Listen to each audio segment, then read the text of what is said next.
ეხლა დაგისვევ კითხვას და აბსოლუტურად გულწრფელი უნდა იყო. გინდა რომ ადამიანებს მოსონდე?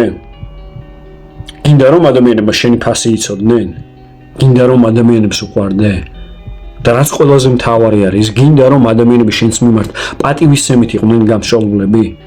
გინდა რომ ყველა ის ადამიანი, რომელმაც შენ ზიანი მოგაყენა და წიხლი დაგაჭირა კისერზე მაშინ, როდესაც შენი ცხოვრების ყველაზე დაბალ წერტილზე იყავი, ჭკუა ასწავლო და ტრაკზე მოსვა? გინდა რომ როდესაც ოთახში შეხვალ, ადამიანების ყურადღება მხოლოდ შენსკენ იყოს მომართული, რადგან შეუძლებელი იქნება რომ ყურადღება არ მიაქციონ იმ მაგნიტურ აურას, რასაც შენ დაეუფლები მაშინ, როდესაც თავდაჯერებულობის კურსს შეიძენ. მე გარანტიას გაძლევ, რომ ურთიერთობაში, როდესაც პარტნიორს შემოიყვანს, შენ იქნები იმდენად მაგნიტური, რომ ადამიანი შენზე უარს ვერ იტყვის. მაგრამ ამ ყველაფერს ვერ მიიღებენ ის ადამიანები, რომლებიც არიან ეგოცენტრიკები, ამპარტავნების სულელი და ზარმაცები, რომლებიც ფიქრობენ, რომ ყველაფერი იციან.